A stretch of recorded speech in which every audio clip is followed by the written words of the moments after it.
Good morning. I'm Henry Neufeld, president of Pacesetters Bible School, and this is Running Toward the Goal. Today, please welcome Elgin Hushbeck in his regular series of Friday morning podcasts on Christian apologetics.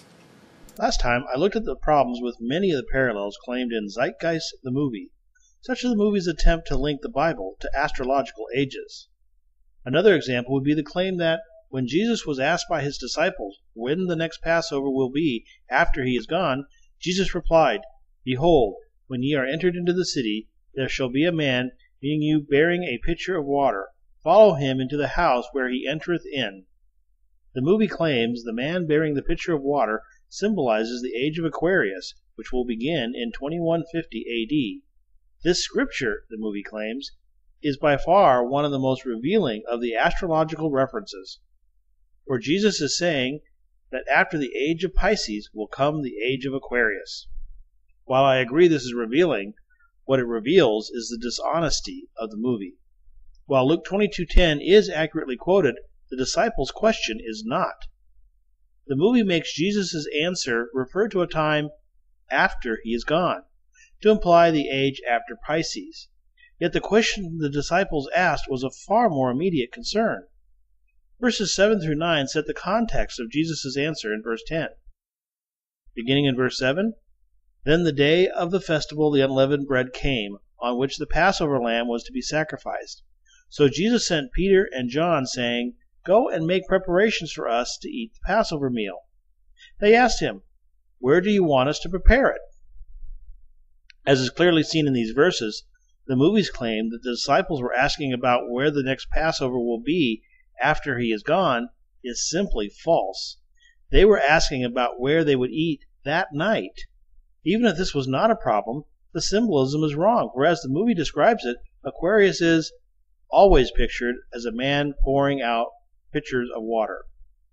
Yet in the biblical passage, the man is not pouring out water, but carrying it. Now, if this was merely a symbolic reference as the movie claims, what would be the reason for getting the symbolism wrong?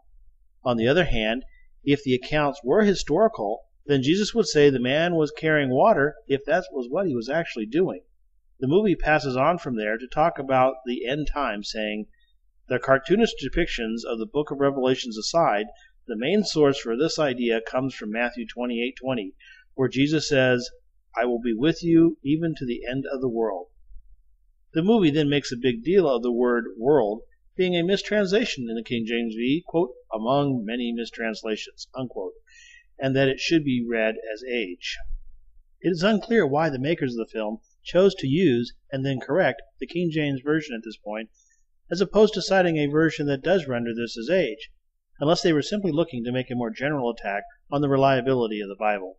But regardless, there are far more serious problems with their overall claim. First, notice how they dismiss Revelations as cartoonish depictions. The main problem is that Revelations did not fit the parallel they wish to find.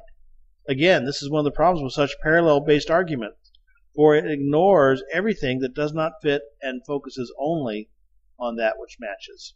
Even more problematic is the use of Matthew 28, which the movie claims is the main source for our knowledge of the end times. This will come as a great surprise to most people who have read the Bible, for the passage is normally referred to as the Great Commission.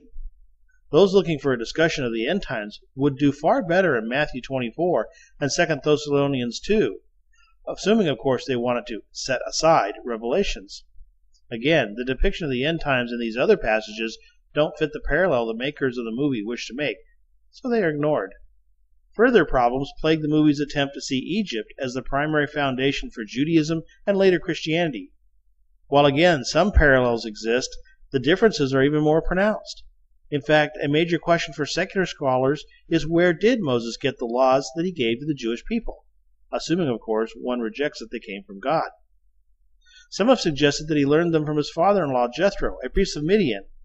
The nice thing about this theory is that little is known about Jethro's beliefs, so there is little to conflict with the theory. The movie further attempts to justify this claim by saying that the Ten Commandments were taken outright from spell 125 in the Egyptian Book of the Dead. But even in the video, spell 125 has over 40 commandments before it fades to the next shot. Is it really surprising that a moral code would contain prohibitions against theft, murder, and lying?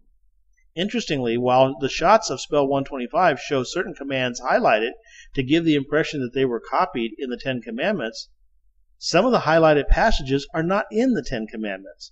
For example, 15, I have not laid waste to plowed land, and 35, I have not cursed the king. Again, only the things that match are counted, while the differences are ignored. More next time. This is Elgin Hushbeck asking you to consider Christianity a faith based on fact. You have been listening to Elgin Hushbeck Jr. on Running Toward the Goal, sponsored by Pacesetters Bible School in Pensacola, Florida. For more information on Elgin's books or to arrange for him to speak at your church, check the Running Toward the Goal blog at running.biblepacesetter.org. Again, that's running.biblepacesetter.org. Thanks for listening, and may God richly bless you.